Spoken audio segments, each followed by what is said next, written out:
Hello and welcome everyone. This is Ashish Kumar and I welcome you all on my channel.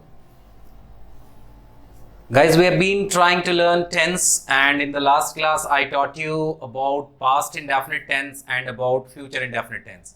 Though future indefinite was in an initial phase, future indefinite का हम लोगों ने केवल एक initial phase देखा, and there are few things still left to be discussed regarding future indefinite. अभी भी future indefinite में कुछ चीजें हैं जो बाकी हैं जिन्हें हमें डिस्कस करनी है. सबसे पहले फिर से एक बार ओवरव्यू कर लें फ्यूचर इंडेफिनिट का, एक छोटा सा ओवरव्यू करेंगे और उसके बाद इसके बाकी के जो स्टफ्स हैं उसको भी देखेंगे. कोई भी एक सेंटेंस ले लेते हैं नॉर्मल सा, जैसे वह खेलने जाएगा, तो we will translate it he will go to play. ऐसा क्यों होता है ऑलरेडी हम लोगों ने पिछली वीडियो में डिस्कस कर लिया है कि ऐसा होने का कारण होता है कि सब्जेक्ट के बाद हमारा शैल या विल में से कोई एक आता है, फिर V1 आता है और फिर ऑब्जेक्ट आता है. मैंने बताया था कि शैल और विल आई और वी के साथ यूज करते हैं और बाकी सभी के साथ हम यूज कर लेते हैं विल. शैल का यूज आई के साथ और वी के साथ और बाकी सभी के साथ हमें यूज करना होता है विल. ये चीज हम लोगों ने कल ही पढ़ ली थी या पिछली वीडियो में पढ़ ली थी, और मैंने इसके साथ साथ आपको इसके बाकी के स्ट्रक्चर्स भी बताए थे, मतलब कंजुगेशन फॉर्म के according, negative sentence, interrogative, interrogative negative, WH interrogative, ये सारे चीजें हम लोगों ने ऑलरेडी डिस्कस कर रखी है. अगर आपने ये अभी आप पहली बार देख रहे हो मेरा चैनल, पहली बार देख रहे हो इस वीडियो को, तो इसकी पिछली सीरीज की वीडियो को देख लो, आपको सारे कॉन्सेप्ट क्लियर हो जाएंगे. मैंने उसमें ऑलरेडी प्रेजेंट इंडेफिनिट भी पढ़ा रखा है, पास्ट इंडेफिनिट भी पढ़ा रखा है और फ्यूचर इंडेफिनिट का ये सारा ओवरव्यू भी उसमें कर लिया है. आज फिर से मैं फ्यूचर इंडेफिनिट में ये बताने जा रहा हूं कि यदि फ्यूचर इंडेफिनिट के सेंटेंसेस के हिंदी में अवश्य या जरूर लगा रहे तो क्या करेंगे. तो ट्रेडिशनल ग्रामर के अकॉर्डिंग हम क्या करते हैं कि शैल और विल को इंटरचेंज कर लेते हैं. मतलब जहां शैल लगता है वहां विल लगाएंगे और जहां विल लगता है वहां शैल लगाएंगे. शैल और विल को आपस में अदला बदली कर लेंगे और इससे हमारा अवश्य या जरूर का सेंस आएगा. एग्जाम्पल से समझने की कोशिश करें. अगर मैंने कहा कि वह अवश्य खेलने जाएगा, वह जरूर खेलने जाएगा, तो इसे बना देंगे ही शैल गो टू प्ले. बस इतना, ही शैल गो टू प्ले. मतलब कहने का ये है कि जैसे ही सेंटेंस में अवश्य या जरूर लगने लगता है तो ये नियम चेंज हो जाते हैं. सभी के साथ जहां विल लगता था वहां शैल लगने लगता है और आई और वी के साथ जहां शैल लगता था वहां विल लगने लगता है. लेकिन ये चीज होती है ट्रेडिशनल ग्रामर के अकॉर्डिंग. ट्रेडिशनल ग्रामर यानी पुराना व्याकरण, जो पुराना व्याकरण है उसके अकॉर्डिंग ये होता है. लेकिन अगर हम मॉडर्न ग्रामर की बात करें तो मॉडर्न ग्रामर में शैल और विल की जगह केवल विल यूज होता है, शैल यूज ही नहीं होता. क्यों यूज नहीं होता भाई?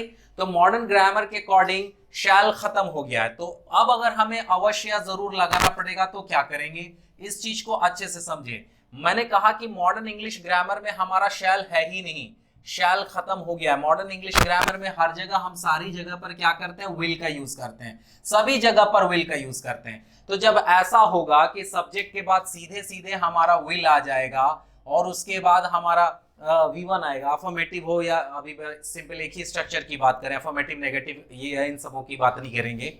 तो अगर हमारा ये चलने लगता है स्ट्रक्चर, तो फिर आई वी हो सबके साथ विल ही लगेगा. तब अगर हमारे सेंटेंस में हिंदी में अवश्य या जरूर आएगा तो क्या करेंगे. तो मॉडर्न ग्रामर ने ये प्रोविजन करा है कि आप शैल विल की अदला बदली चूंकि नहीं कर सकते क्योंकि शैल तो है ही नहीं, अदला बदली करने के लिए उसका होना जरूरी है और वो तो है ही नहीं. तो ना होने की वजह से मॉडर्न इंग्लिश ग्रामर ने प्रोविजन किया है कि आप यूज किया करो मस्ट.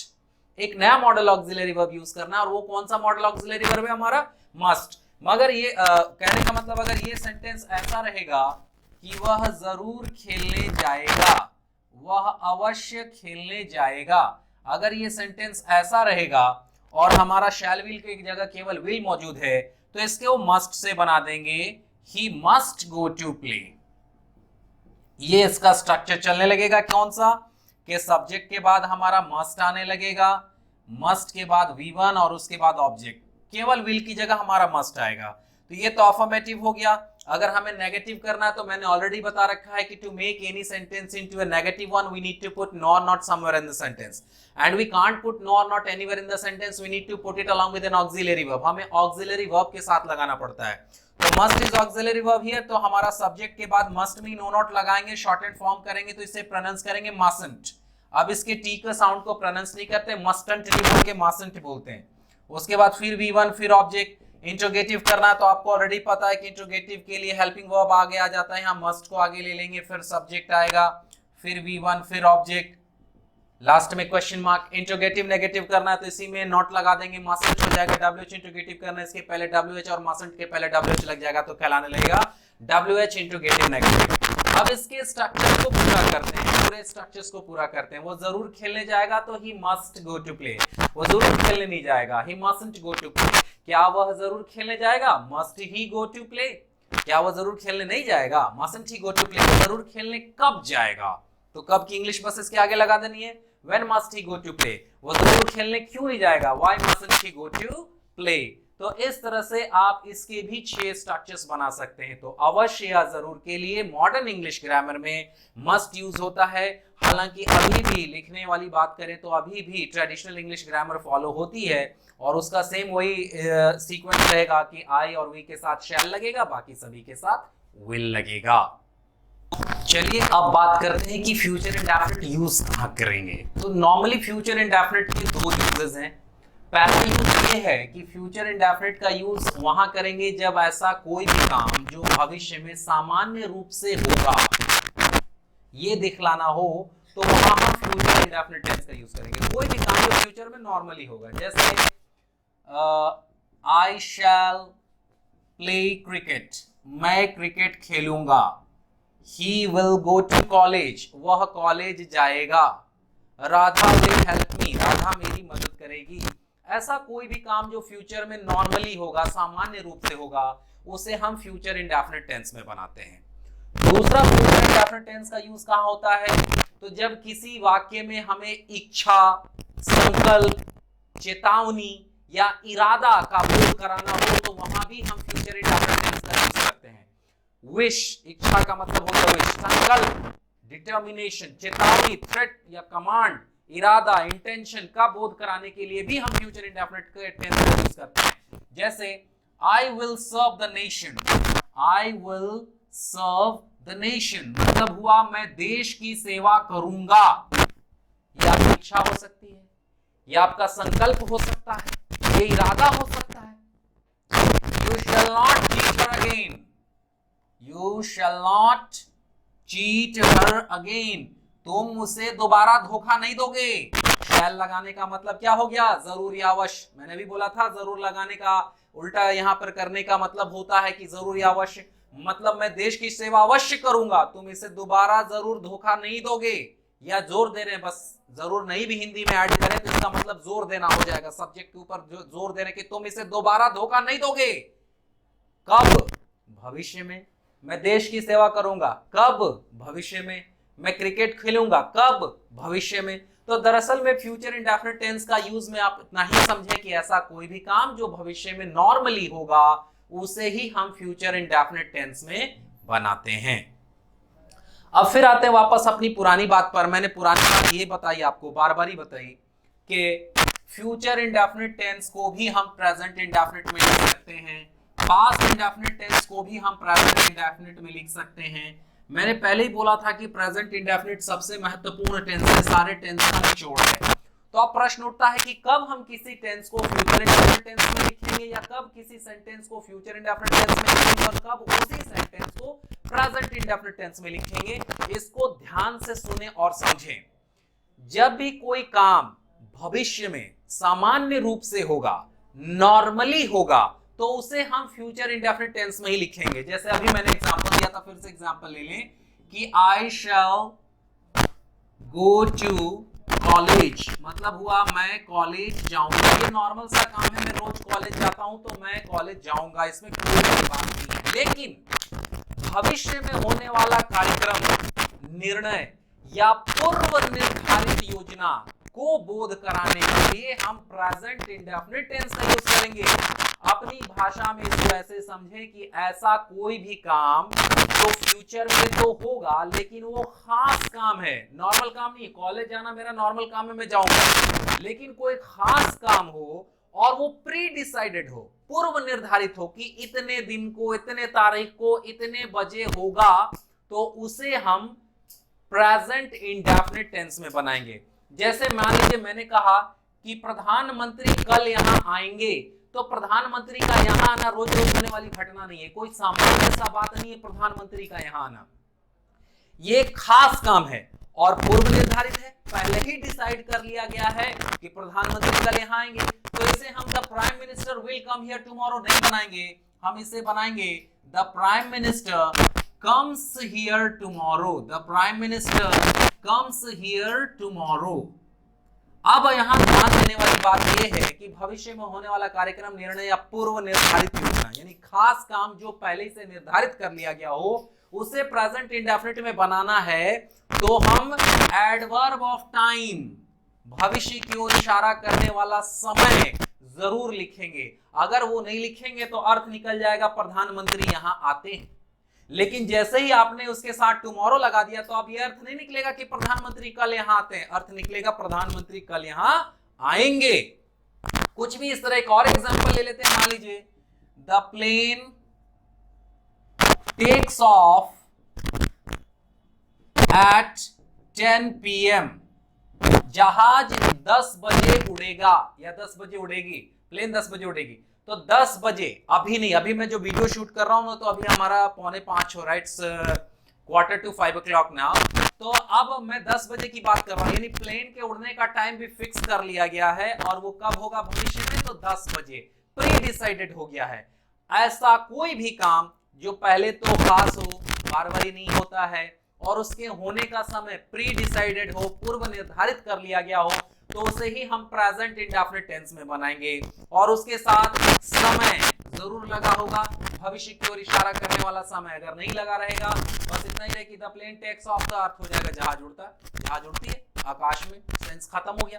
तो इसलिए हमें क्या करना है कि उसमें टाइम लगा देना है, और टाइम लगा हुआ रहेगा तो प्रेजेंट इंडेफिनिट में भी गागेगी का सेंस निकालेंगे। लेकिन ऐसा कोई भी काम जो भविष्य में नॉर्मली होगा, आज भी हो रहा है, कल भी होता है, हुआ और परसों भी होता रहेगा, ऐसा वाला सीन हो, तो भविष्य में नॉर्मल होने वाले काम को फ्यूचर इंडेफिनिट बताएंगे। आगे बात समझ में।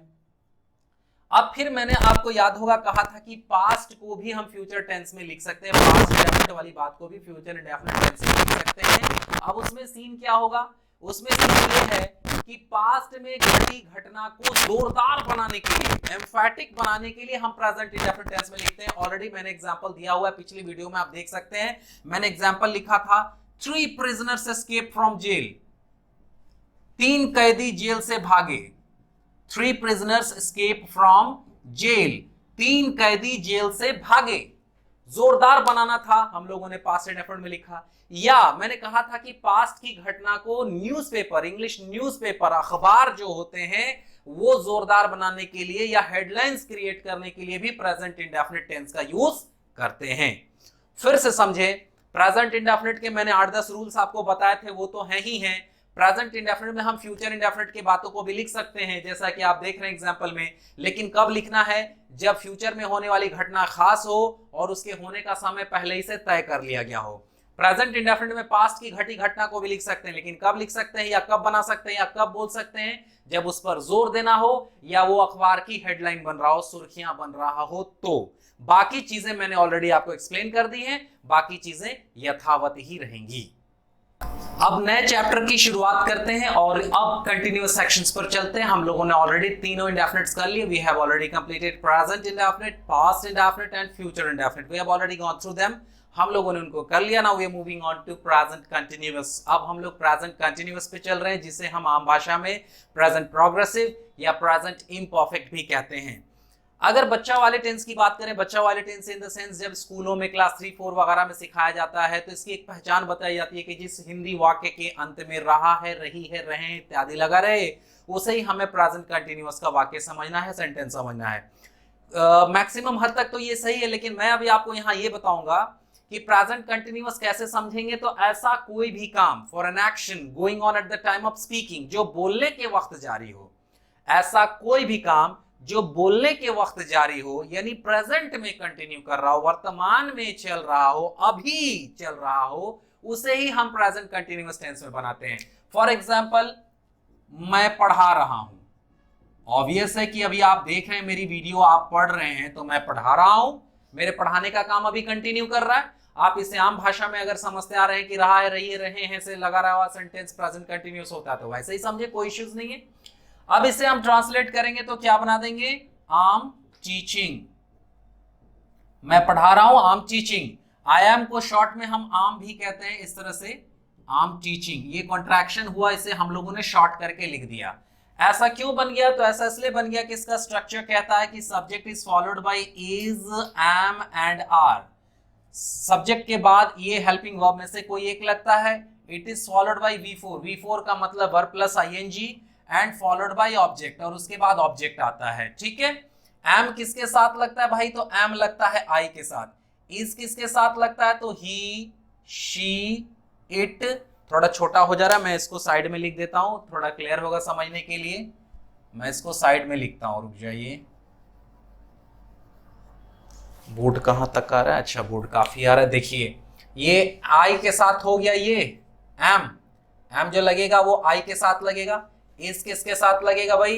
तो ही, शी, इट, या कोई एक सिंगुलर नेम, यानी एक नाम के साथ हमें क्या लगाना है? इज लगाना है। और आर किसके साथ लगता है? बाकी सभी के साथ, जैसे वी, यू, दे, या कई नाम जब आते हैं ना, या एक से अधिक नाम अगर हम बोले, एक से अधिक नाम जब होंगे तो हम क्या करेंगे भाई? तो हम लगा देंगे आर। ठीक है, तो ये तो हो गया हमारा affirmative structure, the sentence which is accepted. मैं पढ़ा रहा हूं, वह वाक्य जिसे स्वीकार कर लिया जाए उसे स्वीकारात्मक या सकारात्मक वाक्य करते हैं। तो मैं पढ़ा रहा हूं तो आई एम टीचिंग, कोई बड़ी बात नहीं है, बड़ा सिंपल सा बात है। लेकिन क्या हो अगर हमें कहना हो कि मैं नहीं पढ़ा रहा हूं, तो ऐसा करने के लिए क्या करेंगे? तो सिंपल सी बात है, कई बार आपको बता दिया कि to make any sentence as an in negative sentence we need to put no or not somewhere in the sentence. किसी भी वाक्य को नकारात्मक वाक्य बनाने के लिए हमें सेंटेंस में नो या नॉट लगाना पड़ता है। And we can't put no or not anywhere in the sentence, we need to put it along with an auxiliary verb. हमें क्या करना होता है? No or not along with, मतलब साथ में ऑक्सिलरी वर्ब के लगाना पड़ता है। तो ये हमारे तीनों ऑक्सिलरी वर्ब्स हैं, इसी में नो नॉट लगा देंगे। इज में नो नॉट लगाया, शॉर्ट किया तो प्रोनाउंस करेंगे इजंट। ध्यान देंगे, इसे इजंट प्रोनाउंस नहीं करना है, इसे इजंट प्रोनाउंस करना है। उसके बाद एम नॉट और आर नॉट दोनों का शॉर्ट एंड फॉर्म होता है आंट। और ध्यान से सुन लें कि एमंट जैसी कोई चीज नहीं बनी है। इंग्लिश ग्रामर में एम नॉट आर नॉट दोनों को शॉर्ट एंड फॉर्म बना के आंट बनाते हैं। अगर आपको आरंट प्रोनाउंस करना है तो इसको आंट प्रोनाउंस, आंट मतलब चाची, वो वाला प्रोनाउंसिएशन करना शुरू करिए आंट। नहीं तो इसको आपको आई आरंट टीचिंग बोलने में बड़ा खराब लगेगा, इसलिए इसको आई आंट टीचिंग बोलना होगा। अगर ऐसा बोलने में भी खराब लग रहा है तो खोल के बोलिए I am not teaching, I am not teaching, not खोल करके बोलेंगे। उसके बाद V4 तो हमारा आएगा ही आएगा और उसके बाद ऑब्जेक्ट आएगा। इंट्रोगेटिव करने के लिए क्या करना होता है भाई? तो to make any sentence into an interrogative one we need to put auxiliaries before the subject. Auxiliary verb को क्या करना होता है? सब्जेक्ट के पहले ले आना होता है। चले ले आते हैं, इज, एम, आर को पहले ले आएंगे, उसके बाद रहेगा हमारा सब्जेक्ट, फिर आएगा V4, फिर आएगा object, and in the end there will be a question mark. लास्ट में क्वेश्चन मार्क होगा। इंट्रोगेटिव नेगेटिव करने के लिए फिर वही बात है, इंट्रोगेटिव तो हो रखा है, इसको नेगेटिव बनाना, नेगेटिव बनाने के लिए नो नोट लगाना है। कहां नो नोट लगाएंगे भाई? हेल्पिंग वर्ब्स में। तो इसको कर देते हैं इज इन आंट, या अगर आप इसको खोल के नो नॉट लिखना चाहते हो तो सब्जेक्ट के बाद लिखेंगे इज एम आर सब्जेक्ट, तब यहां नॉट लगेगा। मैंने इसे कॉन्ट्रैक्शन कर रखा है तो ये इस तरह हो जाएगा, और लास्ट में फिर एक क्वेश्चन मार्क लगेगा। WH इंट्रोगेटिव बनानी है तो क्या करना होता है? WH वर्ड्स में से किसी एक को भी उठा करके इस इंट्रोगेटिव वाले के पहले लिख देना होता है। So it will be WH plus is MR followed by subject, then V4 verb plus ing, and in the end again after object there will be a question mark, and in the end if you are going by interrogative negative WH structure, WH interrogative negative structure, तो nothing, फिर वही interrogative negative के पहले 9 kinds of WH में से कोई भी एक उठा कर रख दीजिए। So structure would be WH plus isn't aren't, and rest of the things will remain same। बाकी चीजें सब वही रहेंगी, subject, V4, object, question mark सब कुछ same to सेम रहेंगे। ये हमारे पांचों सेंटेंस का स्ट्रक्चर बन गया। इसे पूरा करते हैं, मैं पढ़ा रहा हूं तो इस स्ट्रक्चर पर बना आई एम टीचिंग। अब कहना है मैं नहीं पढ़ा रहा हूं, क्या हो जाएगा आई आर्ट टीचिंग। या मैं ऐसे भी बोल सकता हूं कि आई एम नॉट टीचिंग, आई के साथ एम फिर नॉट फिर teaching, I am not teaching. क्या मैं पढ़ा रहा हूं तो एम आई टीचिंग, क्या मैं नहीं पढ़ा रहा हूं आंट आई टीचिंग या एम आई नॉट टीचिंग, ऐसा भी कर सकते हैं। मैं क्या पढ़ा रहा हूं व्हाट एम आई टीचिंग, मैं कैसे नहीं पढ़ा रहा हूं हाउ आंट आई टीचिंग या how am I not teaching, ऐसा भी बना सकते हैं। फिर वही बात, आप इसमें से कोई भी सेंटेंस लें, नेगेटिव लें, इंट्रोगेटिव लें, इंट्रोगेटिव नेगेटिव लें, डब्ल्यूएच इंट्रोगेटिव लें, सबके बाकी के 5 फॉर्म्स आप बना सकते हैं। जैसे क्या वो नहीं पढ़ रही है तो isn't she studying, isn't she reading. अगर इसका अफर्मेटिव बनाए तो क्या अफर्मेटिव हो जाएगा, वह पढ़ रही है, शी इज स्टडिंग या शी इज रीडिंग। नेगेटिव क्या हो जाएगा, वह नहीं पढ़ रही है, she is not reading, she is not studying. Interrogative क्या हो जाएगा, क्या वह पढ़ रही है, इज शी रीडिंग। और क्या वह नहीं पढ़ रही है का तो अभी हम लोगों ने देखा है, वह कब पढ़ रही है तो व्हेन इज शी रीडिंग। वह क्यों नहीं पढ़ रही है, व्हाई इजंट शी रीडिंग या why is she not reading, है ना। तुम कहां जा रहे हो, वेयर आर यू गोइंग। अब इसका अफर्मेटिव क्या हो जाएगा, तुम जा रहे हो, यू आर गोइंग। नेगेटिव क्या हो जाएगा, तुम नहीं जा रहे हो, you are going, you are not going. क्या तुम जा रहे हो, इंट्रोगेटिव हुआ, आर यू गोइंग। क्या तुम नहीं जा रहे हो, आंट यू गोइंग या आर यू नॉट गोइंग। तुम क्यों नहीं जा रहे हो, क्योंकि क्या तुम जा रहे हो करके हम लोगों ने क्वेश्चन बनाया था, तुम कहां जा रहे हो करके सॉरी क्वेश्चन बनाया था, तो डब्ल्यूएच इंट्रोगेटिव तो कर ही लिया था। डब्ल्यूएच इंट्रोगेटिव नेगेटिव देख लें कि तुम क्यों नहीं जा रहे हो, व्हाई आरंट यू गोइंग या why are you not going. तो इस तरह से हम एक कंटिन्यूअस का सेंटेंस लें या किसी भी टेंस का कोई एक स्ट्रक्चर लें तो बाकी के 5 स्ट्रक्चर्स हम लोग अपने आप क्रिएट कर सकते हैं। That's why they are called conjugation form, इसीलिए उसे हम कंजुगेशन फॉर्म कहते हैं। तो इस तरह से आपने क्या करना है, ट्रांसलेशंस बनानी है। मैं आपको बार बार ही कह रहा हूं कि मैं एक एक टॉपिक जानबूझकर पढ़ा रहा हूं, छोटी छोटी वीडियो इसलिए बना रहा हूं कि आप ज्यादा से ज्यादा प्रैक्टिस करें और अगर इश्यूज आए तो आप मुझसे पूछें। ये नहीं कि जब आप वीडियो देख रहे हैं और उस वक्त साल भर बीत चुका है, अगर इस मेरी वीडियो को बनाए हुए तो भी कोई बात नहीं, आप मुझसे क्वेश्चन करें। अगर मैं कमेंट्स देखता हूं तो मैं आपको 100% रिप्लाई करूंगा, जो भी इश्यूज आएंगे उसको रिप्लाई करूंगा और जहां तक पॉसिबल होगा I will try and give you 100% solutions for your problem. तो आप बिल्कुल हेजिटेट नहीं करें, अगर कोई ऐसी ट्रांसलेशन इश्यूज आती हैं तो आप इसको बनाने के बाद ट्रांसलेशंस करें। इसके बाद और 2 कंटिन्यूअस में नेक्स्ट वीडियो में पढ़ाऊंगा और प्लस इसके यूज बताऊंगा। आज मैंने इसके यूज नहीं बताया कि ये यूज कहां करा जाता है, ये तो बस ट्रांसलेशन हुआ ना, आपको अभी मैं ट्रांसलेशंस बनाने के लिए बोल रहा हूं, लेकिन फिर इसके यूज कहां करे जाते हैं, कहां प्रेजेंट कंटिन्यूअस यूज होता है, इसको लेकर के मैं नेक्स्ट वीडियो में बताऊंगा, इसके सारे रूल्स और साथ ही साथ मैं आपको बताऊंगा पास्ट कंटिन्यूअस और फ्यूचर कंटिन्यूअस के सारे स्ट्रक्चर्स। तब तक आप मेरी वीडियोस देखते रहें, सीखते रहें, keep learning, keep watching my videos and if you have liked my video please do subscribe our channel and please try and press the bell icon so that you can have the latest updates and information.